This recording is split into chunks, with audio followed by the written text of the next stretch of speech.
Now come to the next statement. I'll just let the front bench clear.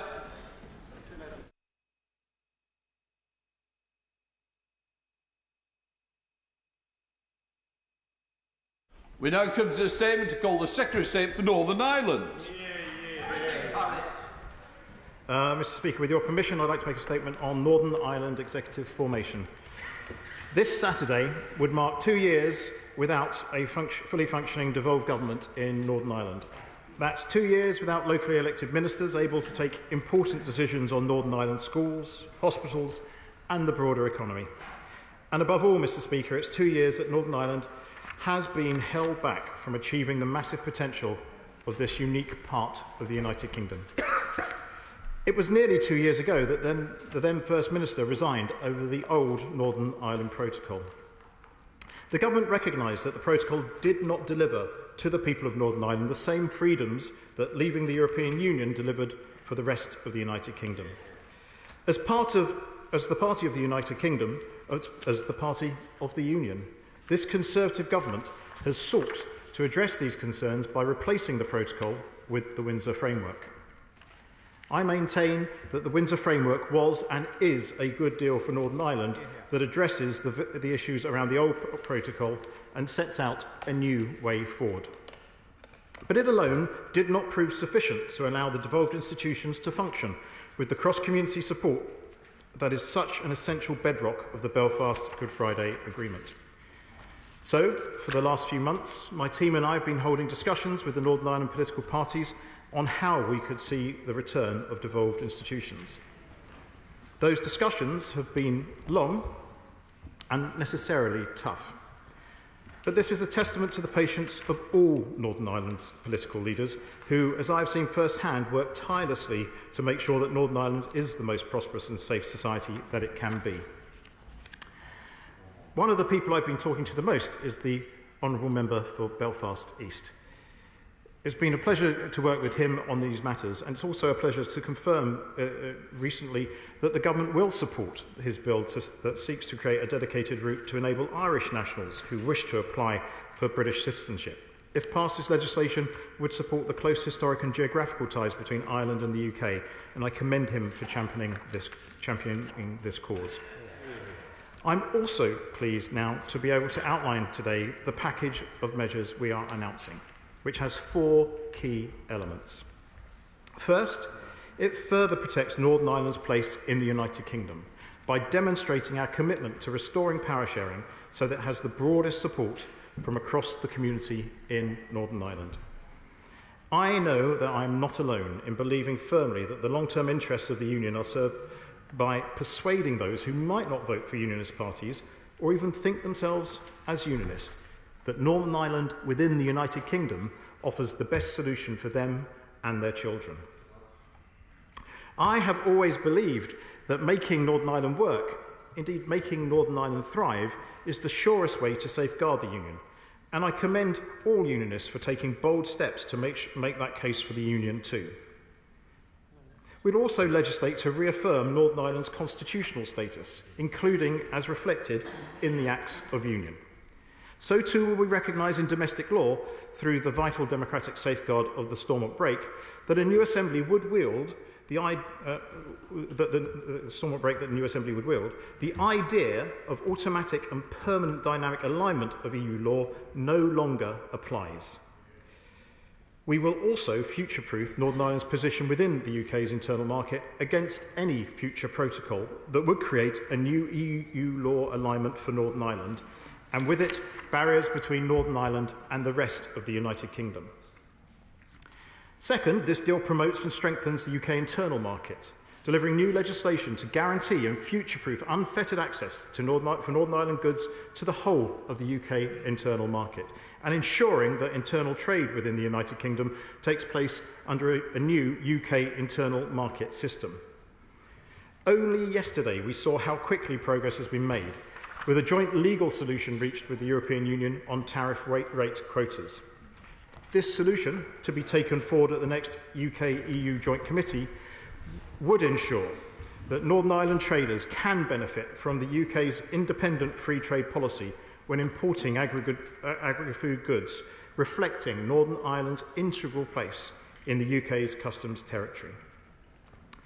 And to maintain that focus on delivering in the interests of businesses for the future, we'll put in place new structures, such as a new independent monitoring panel to ensure a practical and pragmatic approach without gold plating. Third, this deal will recognise the importance of the connections across the United Kingdom now and in the future. A new UK East-West Economic Council will bring businesses and ministers together to identify the opportunities that unite us across all parts of the United Kingdom. And a new body, Intertrade UK, will promote and facilitate trade within the United Kingdom, recognising that whilst international trade is important, so too is the vital trade that occurs within our internal market. And finally, this deal will help put Northern Ireland's public services on a sustainable footing, with funding totalling over £3 billion to support public services in Northern Ireland, providing a solid foundation for the Executive to deliver better outcomes in the day-to-day lives of the people in Northern Ireland.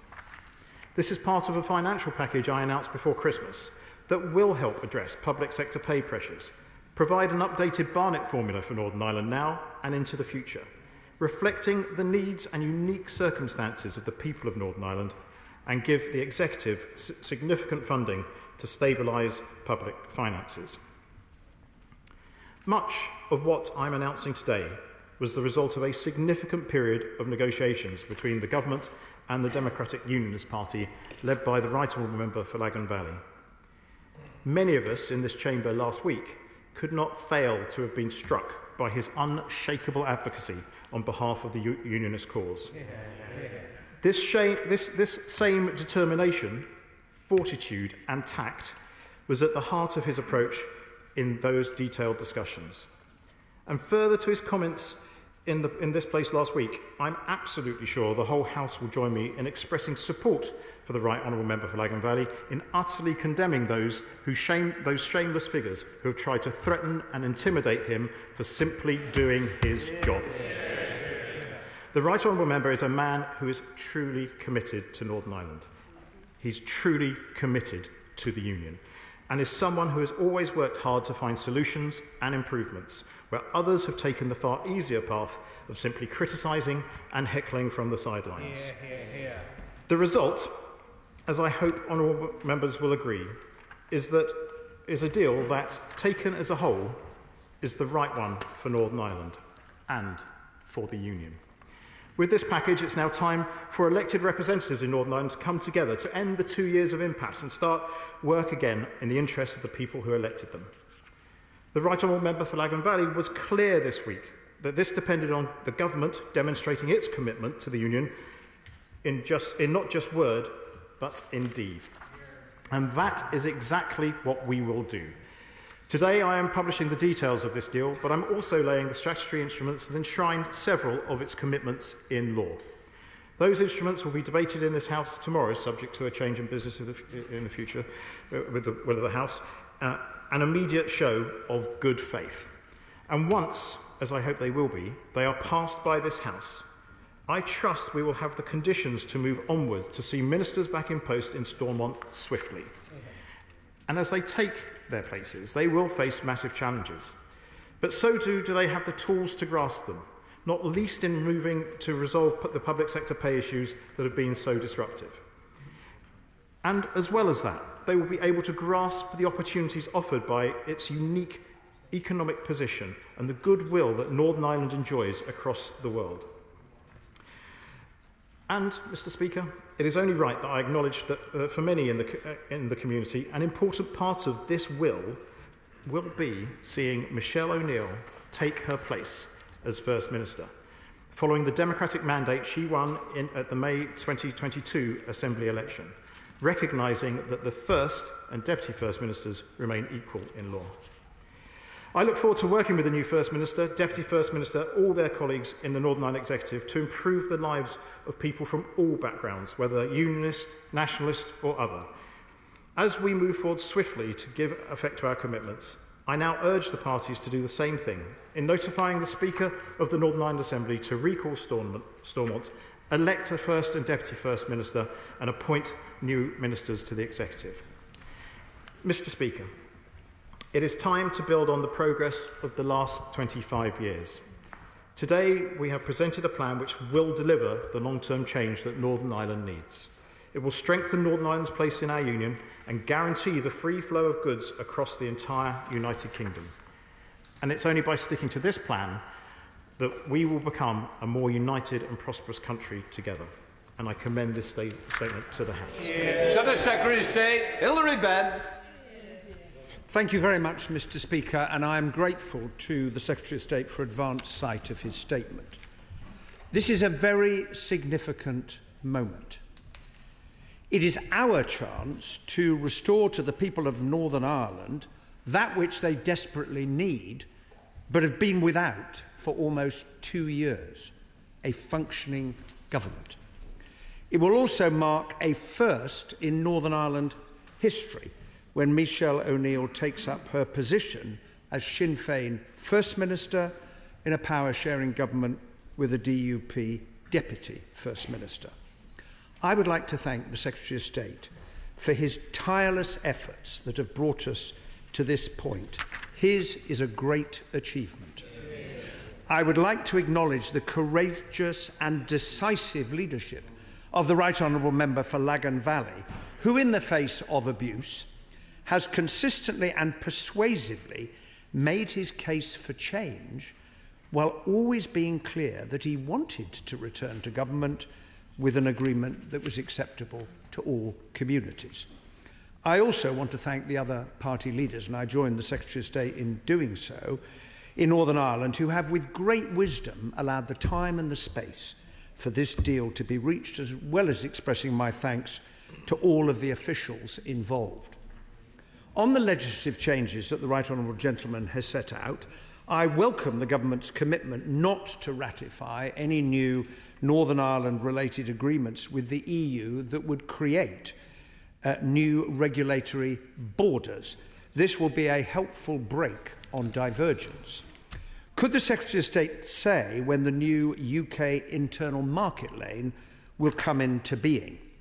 We will, of course, examine in detail all the proposals in the statutory instruments to which he referred, that I understand, Mr. Speaker, we are likely to debate tomorrow, because we need to get on with this so that the Assembly can be recalled and the Executive established as quickly as possible.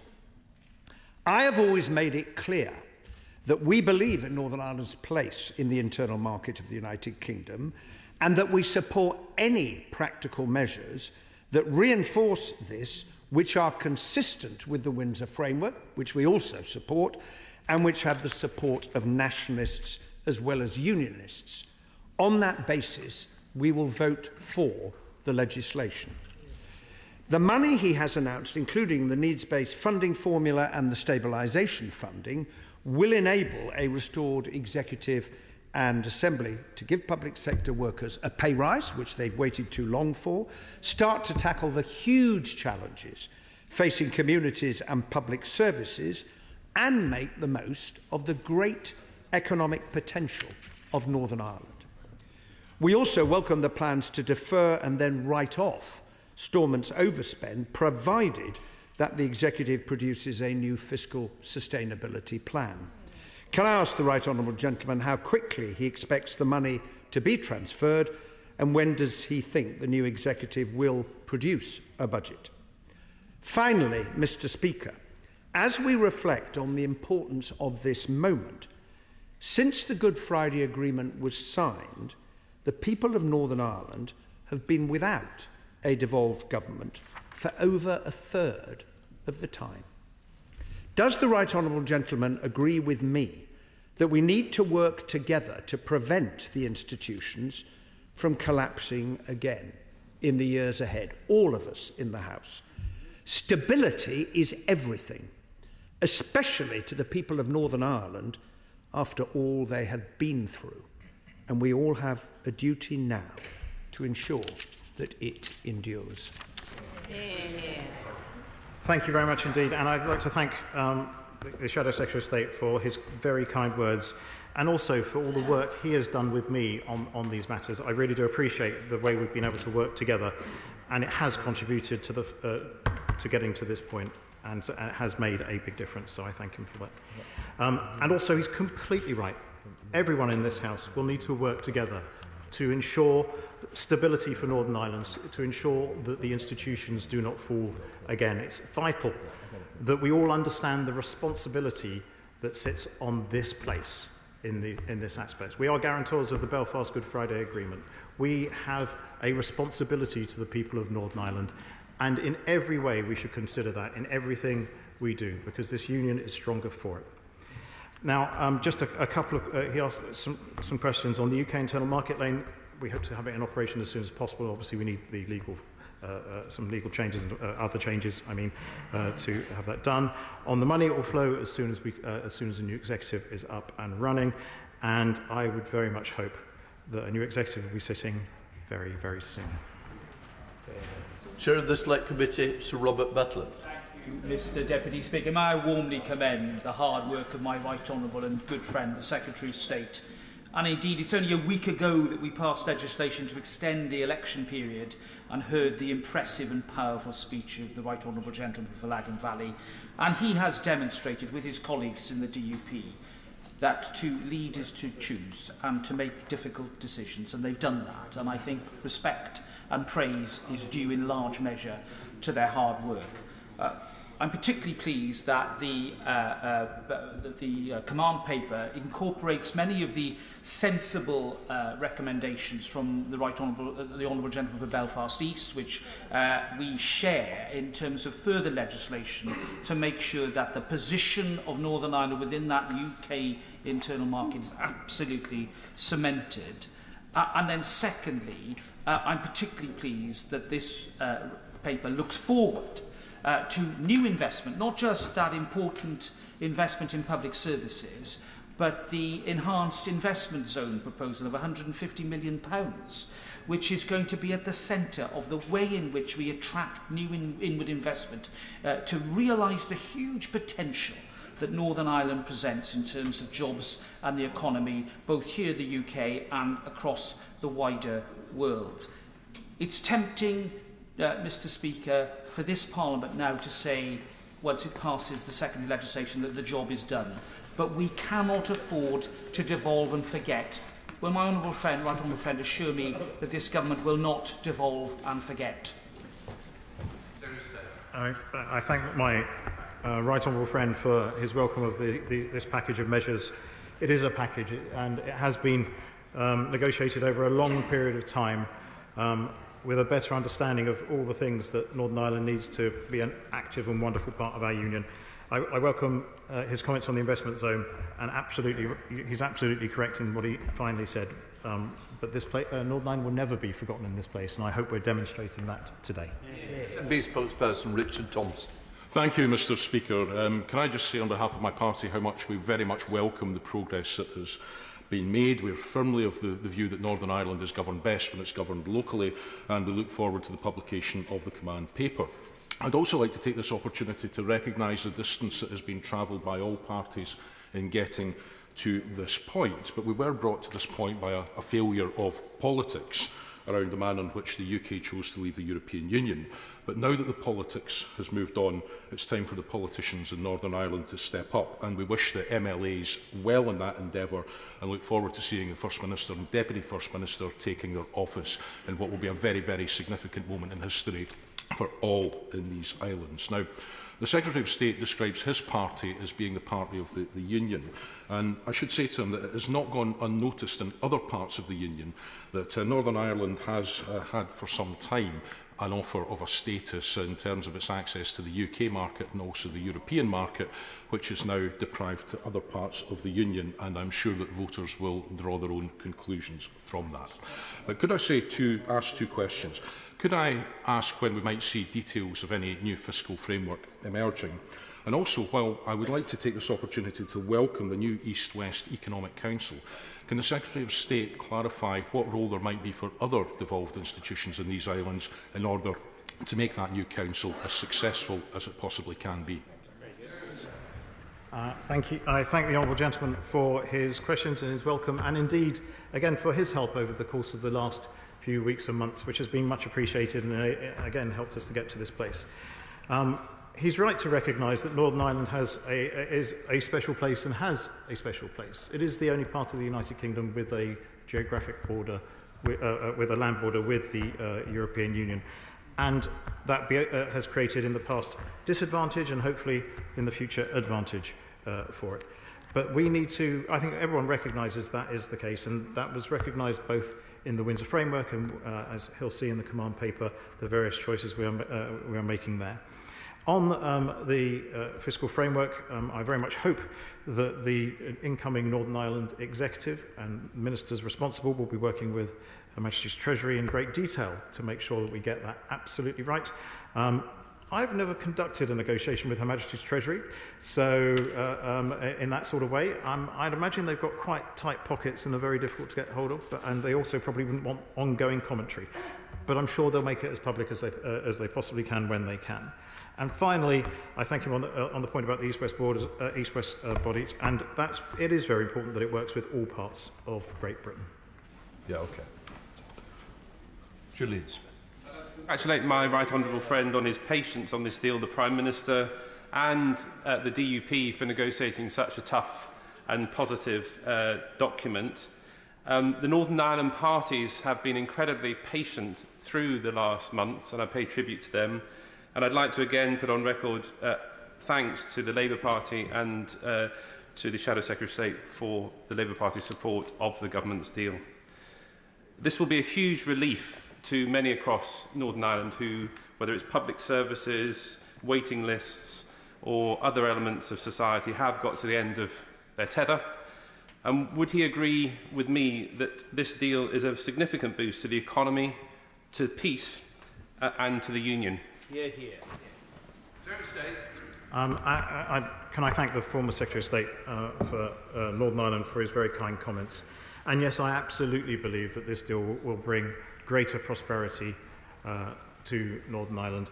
When I was given this role, I was given essentially 3 tasks by our Prime Minister. One was to help him find a route through the Northern Ireland Protocol conundrum, and that became the Windsor Framework. The second was to try and get Stormont up and running so local people make decisions for their fellow people in Northern Ireland. And I'd like to think we are getting there too. And the third is to make Northern Ireland one of the most prosperous parts of our United Kingdom, and I think we can all agree with that aim. Gavin Robinson. Thank you very much, Mr. Speaker. Mr. Speaker, on occasions such as this, it is ordinarily courteous to thank a Minister or Secretary of State for the statement that they make. But may I, on behalf of the Right Honourable Member of Lagan Valley, and indeed on behalf of our party, thank the Secretary of State most sincerely for his steadfast endurance in our negotiations, for his commitment to ensure we got to this stage, and for not giving up on resolving the issues that have been an impediment to devolution operating sufficiently and properly in Northern Ireland. He will know that on Monday evening, Tuesday morning, our party took a decisive decision to move forward. And when we did so, we did it on the basis of what we know to be contained within the command paper published today. Though we were told that the Windsor Framework could not be reopened, we have succeeded. Though we were told that there would be no change in the Green Lane is gone.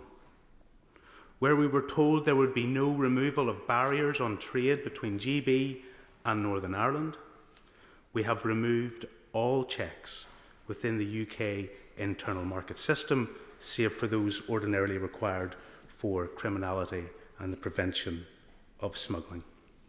And we were told that there would be no legal change to the Windsor Framework or the EU text. And yet, as part of the process of trust and commitment as we proceed, colleagues will have noticed just yesterday the publication of over 60 pages of legislative change to text on a European perspective that will allow rest of the world products and the benefits of UK-wide trade deals to truly be available on a UK-wide basis. So we are very grateful to the Secretary of State, to the Prime Minister who was here, and indeed for the offers of support and commitment we have had from His Majesty's loyal opposition and the Leader of the Opposition himself. We are grateful for that. We are grateful that we have got to this place today, that we have turned the impossible into the possible. We have turned the undeliverable and we have delivered it in this command paper. And so we are hopeful for the future, Secretary of State, but he will know that our position is predicated on both the full and the faithful implementation of delivering what it is we have achieved. I would be very grateful if he could indicate, in the spirit of trust that we have established and the process that needs to flow, that not only today's command paper and yesterday's legislative changes were published, but that tomorrow we will see, subject to the Leader of the House, we will see the introduction of and the passage of the legislation so crucially a part of this programme. Can I thank the honourable member for Belfast East? And as I mentioned in my statement, he's been integral to what has been happening over the past few weeks and months, and I really do enjoy working with him, and I really look forward to working with him in the future. He mentions a whole host of things. I mean, he's quite right. The command paper is absolutely clear. We will provide clear legal direction to DERA and other UK government authorities to eliminate any physical checks when goods move within the UK internal market system, save for those required as part of a risk management approach to tackle managing risk through criminality, abuse of the scheme, smuggling, and disease risks. He also knows, more than anyone, that this deal is about safeguarding Northern Ireland's place in the Union. We've set out what that involves, and it includes new measures on domestic legislation to affirm unfettered access and Northern Ireland's constitutional position, as well as new structures and steps to ensure full benefits of the Windsor Framework are felt by people and businesses. And as shown by the draft tariff text that you mentioned just now that has come forward, alongside that, we can continue to show that the joint solutions that the UK and EU can deliver under the Windsor Framework. Now, he asked me a very specific question about timetable, and I am committed to the timetable, and this government is committed to the timetable. And I think everybody in this House should know, in all transparency, I should confirm that it's unbelievably important that hopefully, with the leave of the House, we get the business change for tomorrow and debate those two SIs, and that they are passed, because they are a fundamental part of the timetable that leads to Stormont's return. Teresa Villiers. Can I welcome the progress that's been made towards restoration of power sharing and thank the Secretary of State and the DUP for their dedicated work on this. I'm sure there will be much to welcome in the papers published today, and we'll need to scrutinise them carefully in the 30 or so hours before we're going to be asked to vote on them. But one thing we know that they don't contain is a removal of Northern Ireland from single market legislation. So will the Secretary of State ensure that the government is committed to continuing the dialogue with the European Union so that we can amend the Windsor Framework, so that we can restore democratic control over lawmaking in every part of our United Kingdom? Can I thank my right honourable friend and indeed former Secretary of State, one of the longest serving former Secretaries of State in this House, for her comments and questions. And she is absolutely right in all she says. In the command paper, which I do hope people will have the opportunity to read before tomorrow, there's actually quite some detail about what this deal is. But it's a comprehensive deal. The SIs tomorrow are just two small parts of a much wider package of items that are contained within this deal, all outlined and detailed in the command paper. And she'll also see, I think, to answer her question specifically, an important change that we intend to make to Section 7A of the EU Withdrawal Act. So around the storm, and because it now has a powerful democratic safeguard in the Stormont break, that the new Assembly will have immediately at its fingertips. Jamie Stone. Thank you very much, Mr. Speaker. As the honourable members behind me know, I was married in County Armagh at the very height of the Troubles, and I heard the explosions, I saw the huge bomb damage, and tragically my wife's family lost a number of friends in the Troubles. Mr. Speaker, I served for 12 years in the Scottish Parliament, and therefore I do have some knowledge of devolution. So could I ask the Secretary of State to make it possible that there's a maximum liaison between a restored Stormont, and I say Godspeed to that, a restored Stormont and the devolved institutions such as the Scottish Parliament, so that the maximum benefit can be drawn from responsible working devolution. And can I thank the Honourable Gentleman for his question, because he's absolutely right. And I also know of his history and his story about his wife. He's mentioned it a number of times to me before, and I thank him for his care and interest in all things Northern Ireland and all things Union. And he's absolutely right. In fact, there is a body, the British Irish Council, that does exactly that at the highest level, where hopefully at the next meeting of the British Irish Council we will have First and Deputy First Ministers from Northern Ireland attend with all the other devolved administrations of the United Kingdom. Sir William Cash. Thank you, Mr. Speaker. In the proposed legislation, which is of great constitutional significance and yet made merely by statutory instrument and not by Act of Parliament, what restrictions have the EU agreed on their EU lawmaking over the EU single market in Northern Ireland, and what democratic improvements are being made to ensure divergence and to the Stormont break in Northern Ireland to enable the United Kingdom government to remove or veto the imposition of such EU laws?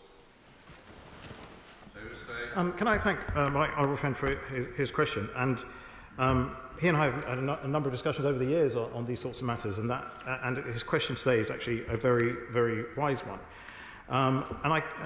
As I mentioned earlier, we're amending Section 7A of the European Withdrawal Act 2018.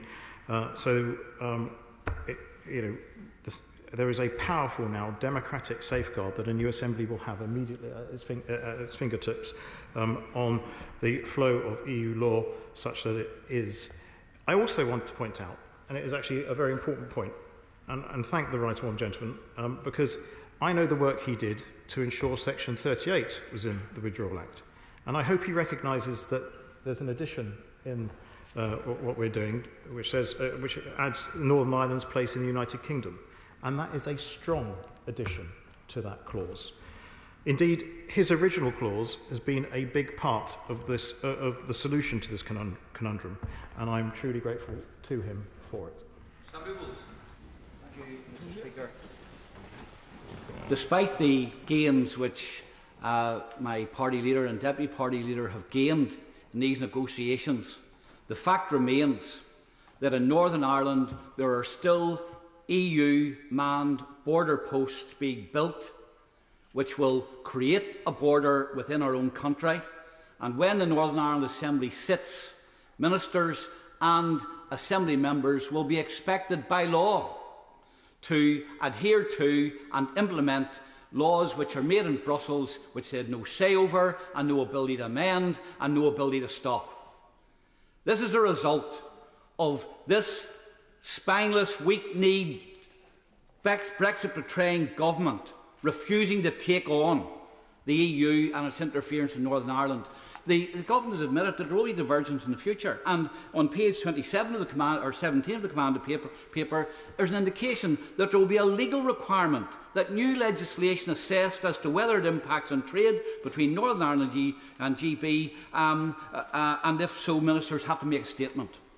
We've had the Minister of State only this week saying that that does not mean that the UK government cannot introduce laws which diverge from the EU laws which apply in Northern Ireland.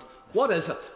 Is Northern Ireland going to find it's got the ability to stay tied to the United Kingdom, or will the government proceed happily to change laws here regardless of the impact it has on Northern Ireland? I thank the honourable gentleman for his question, and there are a number of points to it. Forgive me, some of the points he made were actually incorrect. There is going to be, we have always said, in fact, in the protocol bill, we said that there would be checks on goods going into the EU single market. I think every piece of legislation has said that we've proposed in this place has said that. But it would be UK folk who are operating the UK internal market scheme. And on this, the 4th anniversary of leaving the European Union, I can tell him absolutely that this agreed package of measures will not change the freedoms and powers we have secured through Brexit or through the Windsor Framework. It will not reduce our ability to diverge, nor our commitment to do so should it be in the interests of the United Kingdom. He mentions, I think it's clause 13C of one of the statutory instruments. There is a whole swathe of things that happen behind the scenes before a bill is brought before this House. And one of them, which the Honourable Member for Belfast East has complained to me before about, is a thing we call PBL, where we do a star chamber of bills, and the Secretaries of State for Scotland, Northern Ireland and Wales attend that to state whether there's any particular adverse effect of the legislation being mooted. What we are saying is, and what the Honourable Gentleman rightly asked for, is transparency. Publishing a written ministerial statement when there is a huge or possibility of significant adverse effect to UK GB-NI trade, publishing a written ministerial statement is not in any way what he says it is. Mr. Speaker, can I congratulate my honourable friend and my honourable friends in the DUP?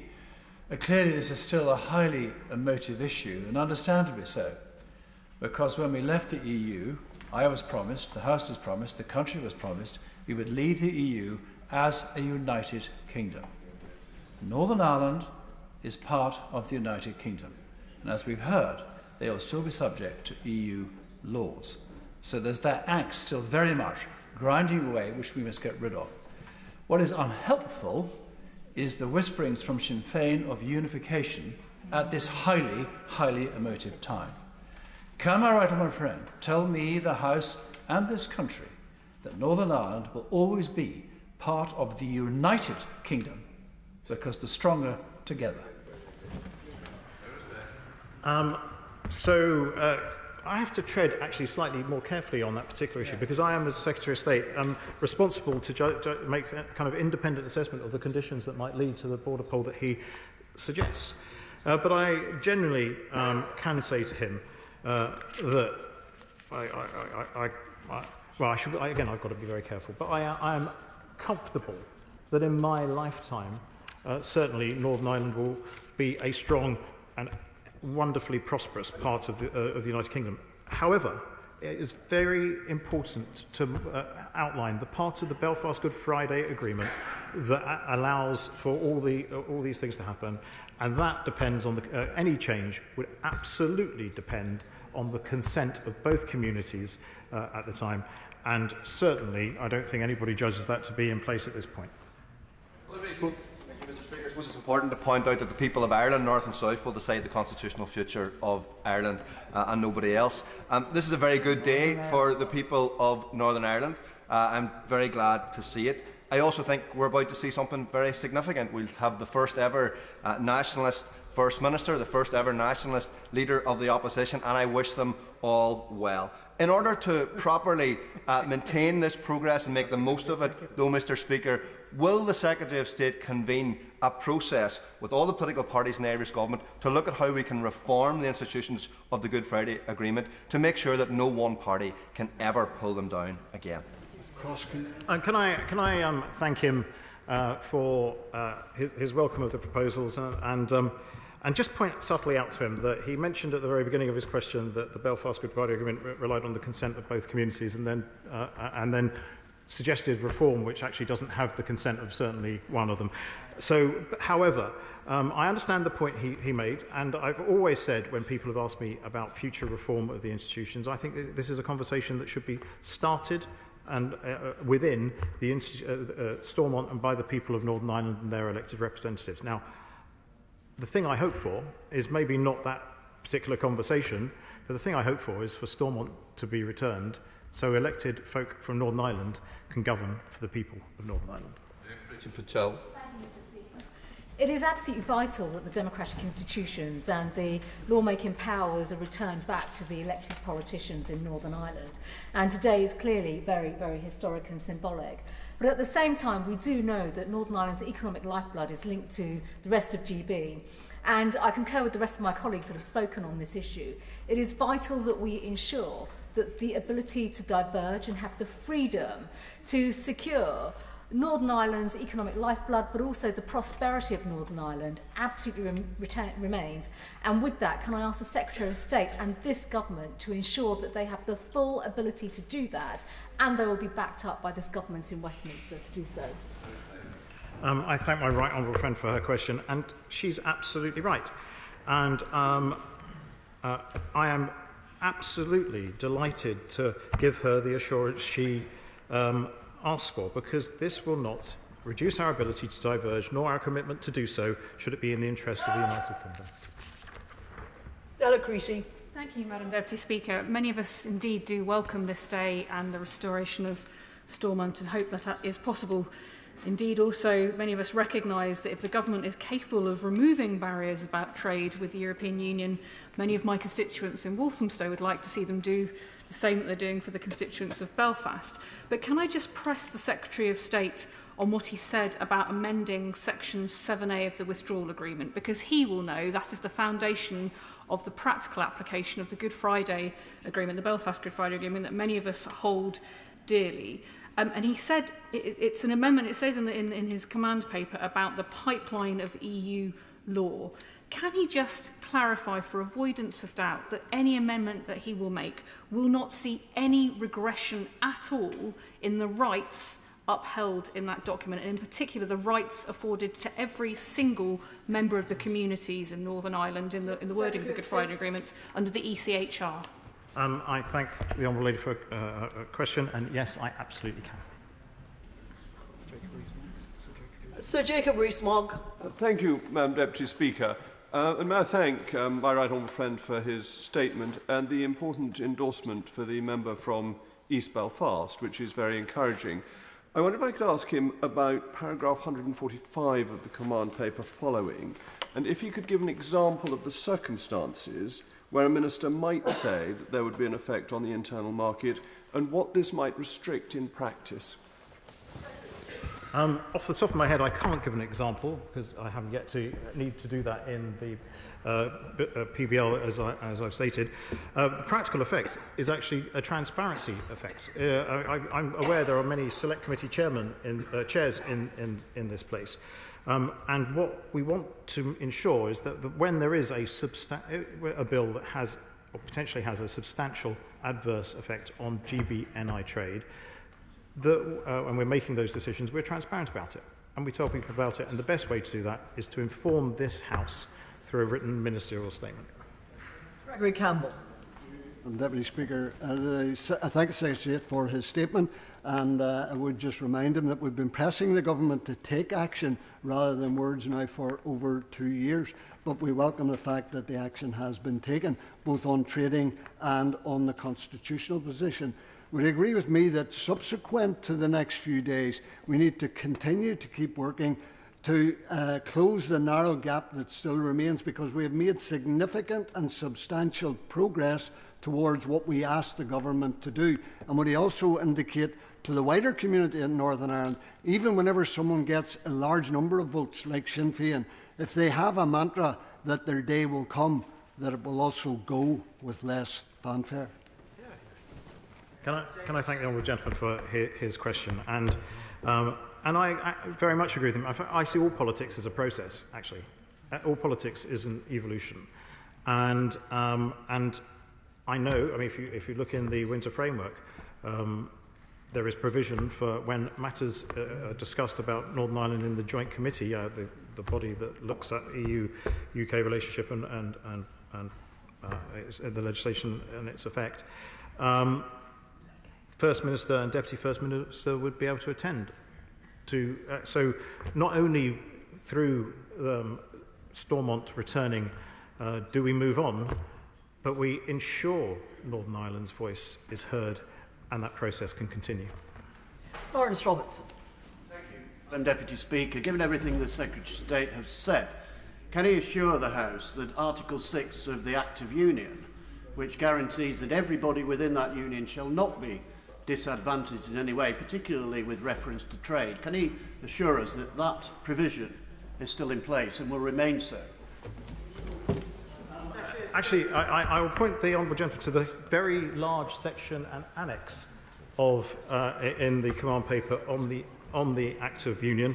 I know my shadow colleague, Shadow Secretary of State colleague, dug out the Act of Union to read it in relation to this business, and I can assure him. There's many bits of the Act of Union you wouldn't really want to have now because it did introduce tariffs of its own.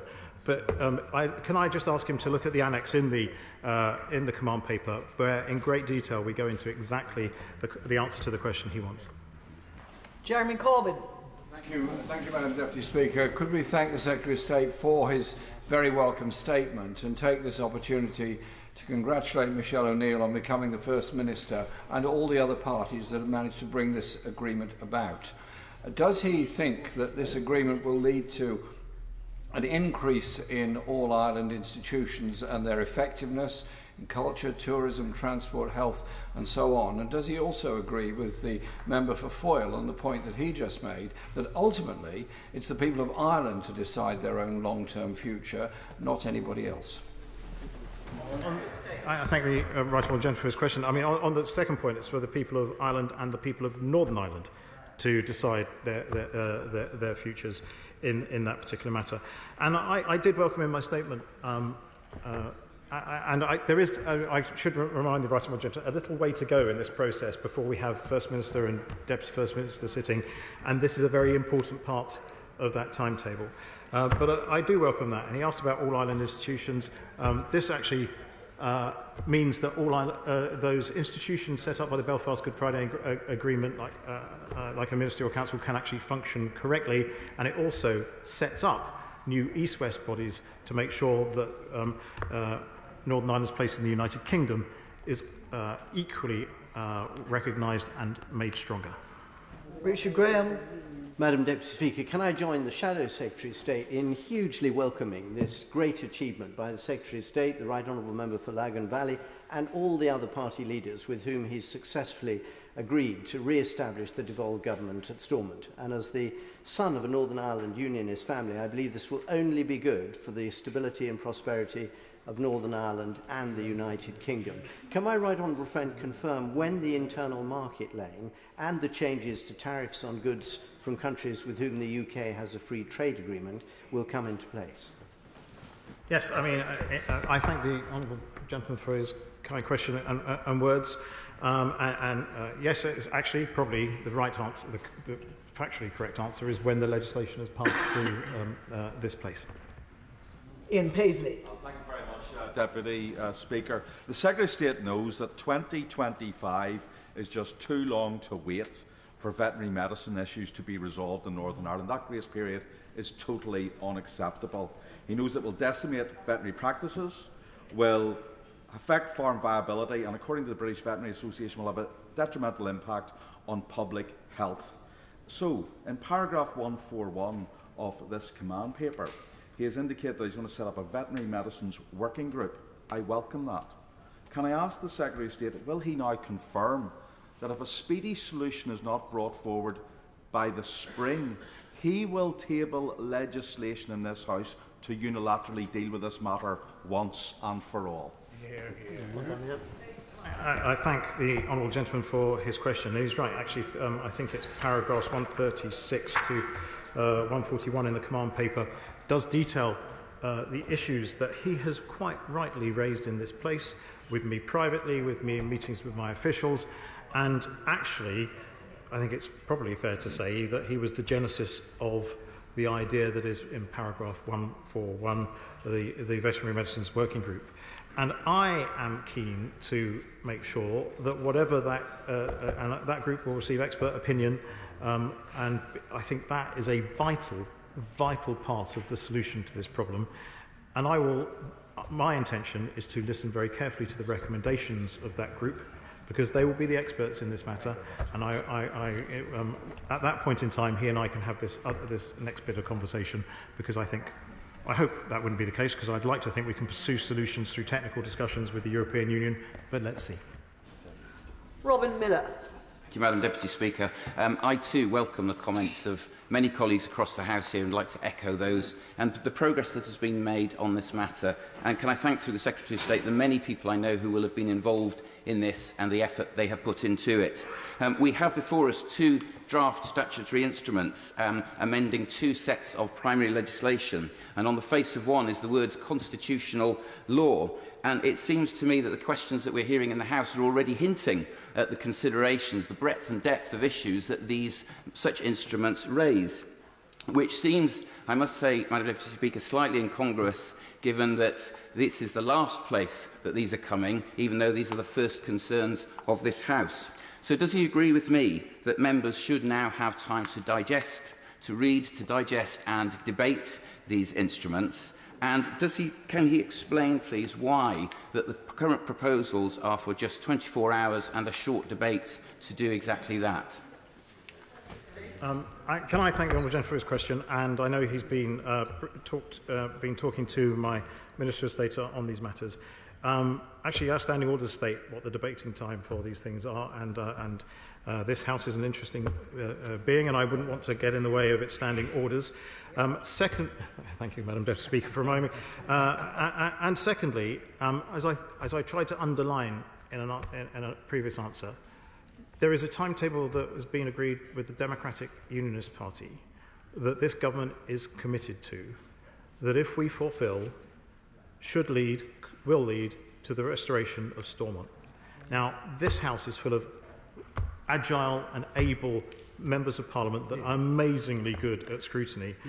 I know they can do it in both the time required and do it very, very well. Carla Lockhart.